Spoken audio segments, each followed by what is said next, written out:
પોરબંદરમાં સાયબર ક્રાઇમનો વધુ એક ખુલાસો થયો છે। અમદાવાદ સાયબર ક્રાઇમ પોલીસે મોતીલાલ ઓસવાલ કંપનીના નામે ઇન્વેસ્ટમેન્ટની ફ્રોડ કંપની ચલાવતી ગેંગના મુખ્ય સભ્ય હિરાલબા જાડેજા અને મુંબઈના સચિન મહેતાની ધરપકડ કરી છે।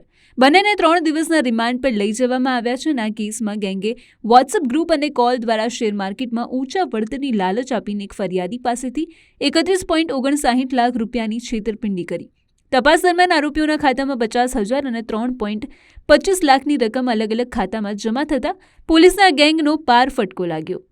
હિરલબા જાડેજા અને સચિન મહેતા અન્ય ગુનામાં જેલમાં હોવાથી પોલીસે જૂનાગઢ જેલમાંથી તેમનો કબજે લઈને તપાસ શરૂ કરી છે। આ ગેંગ મોતીલાલ ઓસવાલ જેવી કંપનીના નામે બોગસ ઇન્વેસ્ટમેન્ટ યોજનાઓ ચલાવીને લોકોને ઠગતી હતી।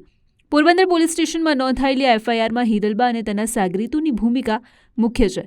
તપાસમાં જાણવા મળ્યું છે કે આ ગેંગે અનેક બેંક ખાતાઓનો દુરુપયોગ કરીને કરોડોની છેતરપિંડી કરી છે। હિરલબા પહેલાથી જ અન્ય કેસોમાં જેલમાં છે, જેના કારણે આ ધરપકડ વધુ મહત્વપૂર્ણ બની છે।